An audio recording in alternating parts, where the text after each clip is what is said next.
Hey everyone, and welcome to our latest episode of Breakthrough Innovation. Today we have Vladimir Baranov. He is a business coach for tech founders, and he's an expert in driving leadership clarity, startup growth, and some strategic execution.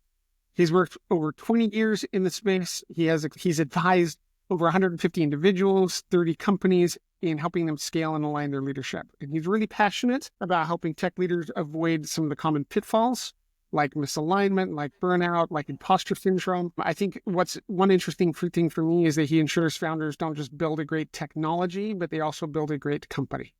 So today's conversation will touch on a couple topics like how to gain traction in a crowded market, how do you balance strategic vision and execution, and then how the leadership skills that truly drive startup success. So this is a must listen for startup founders, for product leaders, anyone looking to scale innovation while maintaining focus and clarity. So let's dive in. Vladimir, thanks again for being here today. We're so excited to have you on the show. Of course. Thank you, Preston. Thank you, JL, for having me here. I think we'll dive in with our first question. So I'd like to know a little bit about what inspired you to have the focus that you have, to focus on coaching those tech founders instead of building a company yourself. Yeah, no, that's a great question. It comes to perhaps leverage and impact and multiplying my own efforts. I started out as an electrical engineer, went into fintech for about 8 years, working for a large company where I realized that everything I was doing was kind of not contributing to the bottom line and it was not recognized by others. I decided to leave that paradigm and go start my own company, also in finance. That worked out. We grew from 2 people to 150, eventually selling to a large company. It was a great startup experience over 7 years. But then I realized fintech is not where my heart is, and I didn't feel like I was making, again, that impact. So I was making more, but not the same. Moved into aerospace. Big fan of sci-fi, big fan of hardware engineering. I have engineering background. Like, that's going to be perfect. Went there, launched a couple of satellites, fantastic experience. But then I realized the impact was so awesome, but incredibly narrow. Every cocktail party I went to, have no idea what I'm doing. So like, space industry itself is very small. Very exciting journey. The impact is very narrow for like number of humans that could be affected. And that's where I came up with the idea that if I go and find and start another company, I will be sort of exposed to this probability curve that my startup will fail just because, product market fit and so on, 5, 10 out of 100 only survive. So I thought like, how can I ensure the impact of my experience can be transferred to other startup founders in the sectors which I think make the most impact, be like in science, engineering, climate change, social lifestyle, where we actually get to improve other people's lives. And if I work with those founders and they're already energetic and they're already exciting and I help them just be a little bit better and grow just a little bit higher, I will be myself experiencing what our community said, like, you find the pivot point, you find the lever long enough, you can move the earth. So trying to model that out. And it is kind of a startup, but it's not because I'm working with other people's startups. It's nice to have a conversation with another physics geek who will talk about the levers and the Classic physics. Exactly. I think, Vladimir, though, that's the startup that yes. you described. Yeah. Yeah. So we get a lot of information of perspective in media today about startup founders. Yes. And as with most media, I think there's a lot of misleading things. Yeah. So I'm interested in knowing, when do startup founders start shifting from this media-driven definition of their role to form their own perspective about what their role is? Oh, interesting. Super cool question. So when you said misleading, I actually started thinking about leading. What are the leading narratives in the media and what narratives are missing? And I think media by default is tuned to celebrate anything that has been fantastic for a young person starting something at 21 and getting billions of dollars, or a fantastic crash.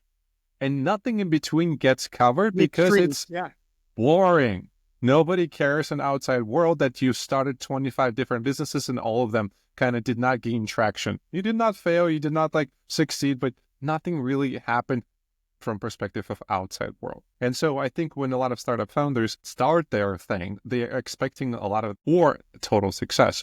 Total success drives into this land of perfectionism where they want to make everything perfect before they release it to the market. And that's not actually how it works. Yeah. The modern kind of frameworks for startups, in order for them to succeed, kind of start being more of a setting up as many experiments as possible on a short runway to see which of those things will resonate with the market. A lot of startup founders I work with, especially at the beginning, they believe they have to be smart enough to figure out the right thing to put together, the right thing to write, the good thing to put together from UX perspective. But it really doesn't matter. Our opinions are irrelevant. Your opinions are irrelevant. The only opinions that matters is your clients and your market. In a sense, you have to develop such a really good radar through customer discovery questions or other methodology of marketing research, where you're so in tune with your potential client. That's what gets you actual traction and not perfection, which is inside your head. You are more of an explorer. You're more of a discoverer than a builder. I know a lot of software startup people call themselves builders, but before they build, they need to know what they're building for. So kind of sensing out those needs. And I think that's the biggest transformation that will happen for the people who are starting out their new businesses, is that they're not falling into one of the other categories that the media narratives are making them to be. There's absolutely other narrative, which is just called startup life, which they have not been exposed to, and they will get experience as they actually go into the business. I'm a big fan of the idea that 80% of your value comes from 20% of your effort. So yes, yeah, common principle. The fun part about what you said is, if you really want to be able to discover what is the 20% that's driving value, you have to experiment, right? Yes. And you have to fail, right? You have to Yes. look at that other 80% of stuff you're doing that's not driving any value and identify it. Yeah. And get rid of it, or at the very least, deprioritize it. So I love what you're saying about experimentation, about finding the minimum that you have to do to create value for your customers, and then just move. Yeah, absolutely. And one analogy that you bring up, which kind of helps reframe the failure, is anybody who's playing video games probably would have seen a black map. Basically, you haven't ventured anywhere in a map. And your responsibility as founder, imagine this map being your market. And is it a failure for you to go up and down and left and straight as you are discovering what is there? No, if you went and you failed to discover a resource which you need to build some sort of building, or a resource to help you build an army, no, you haven't failed. You explored and you discovered, you mapped out your situation. And so when I'm thinking about that failure, I'm not thinking about a failure. I'm thinking somebody invested time to map out the area which you are not familiar with, or you have spent time with somebody who has been there who can relay that information. So in a sense, a lot of reframing about failure has to happen. Yeah. So one quote real quick, Nelson Mandela: "I never lose, I either win or learn." Like, that's what I hear you saying. Yeah, that's perfect. I mean, we can also take it to extreme. You've probably seen some of those memes, right? You know, if you lost $100 billion, of course, it's a great lesson. Let's move on, right? Yeah, no, not a great lesson. That hurts me to think about. I think that's an interesting reframing, because it suggests that the common media language is around that financial success and failure. And what you're describing is more of a learning success and failure. Yes. And that as founders become a bit more mature, they start realizing it's the learning success and failure that eventually drives to the financial success. Yes. I'm curious though, for you work with a lot of technical founders, people who have the technical expertise. What are some other mistakes or pitfalls that they find trying to shift from being a technical founder to really leading the company? Yes. Well, as I am myself has been a technical person, I can kind of drop some cold water on a lot of technical founders, is that we love technology. We're absolutely in love with the things we build, and this is what we're good at, and this is why we're thinking that we should be building something else for others. Now, one thing which a lot of technologists, including myself, have never been taught is, well, we have been taught how to interact between ourselves and the computers really well. We know that interface so well. What we haven't been taught is how to interact with other people who will be in charge of making the decision to buy our product. It's a very different interface. It's a very different programming language. It's a very different research language of how do you talk to another person to, 1, sell them something, 2, find out what they actually want, 3, to understand their interface when they're reacting, whether they actually want something or not to buy from you, or are they feeling a little bit off and selling you different signals. That sort of interface interaction has not been developed for a lot of engineers. And when we start building businesses as engineers, we default to the things we're good at, and that's building. So we go ahead and we start building, and then somebody asks you a question: how are your users doing? Well, they haven't bought it, so I will continue building. And I feel like that's a paradigm we all fall into, regardless of background. But whether you're a marketer, whether you're an engineer, whether you're executives, we do the things which we're good at, and not the things which needs to be done in order for the business to succeed. And so as soon as that narrative comes in, then the engineer, let's say the technical person, is starting the business. They're like, oh, I either have to do that or somebody else has to do that, right? And in order to understand what that other thing is, a lot of personal growth need to happen, because a lot of engineers actually kind of poo-poo on salespeople and executives. And sometimes it's valid, sometimes it's not, but they don't have a proper understanding what those roles are because they haven't experienced it yet. So in the sense that a lot of personal growth and self-awareness and other people awareness has to happen to get to that stage. There's a lot of statistics around entrepreneurship and startups and supporting that perspective of having a co-founder, that having 2 or 3 partners dramatically improves your likelihood of success. And so we are seeing more and more co-founders. But coming from that perspective of a technical founder, and you need to go and find a co-founder. Yes. How do you deal with some of the misalignment, or how do you make sure that you find the right co-founder? Yeah. Well, again, going back to kind of, and there's always a right or wrong answer. I think it's always go back to the experiment. Like, in a sense, you have to at some point commit to a person who you're going to be working with so you can learn what it's like to work with a co-founder. It's like your first date. Chances are it's not going to go very well by default, just because neither party probably has the experience of dealing with other kind of person. And after a while, you basically grow a second brain of how to translate your own thoughts in the ways that the other person understands. But to answer your more practical question, there are co-founder matching services. A Y Combinator website is one of them. Starthawk.io is another one. I'm not affiliated with any of those ones. Or you can just go ahead and actually on LinkedIn prospect all the different founders on there and saying, hey, I'm looking for a co-founder. Do you know anybody? And chances are people who are founders themselves, they've been through that and they kind of can figure out who is the right person for you. Another one is figure out, so this is a good one actually, look for other startups, look for other roles that people are hiring for. And for the person who you want your co-founder to be, read that job specs responsibilities, right? If they're hiring for a chief operating officer, or they're hiring for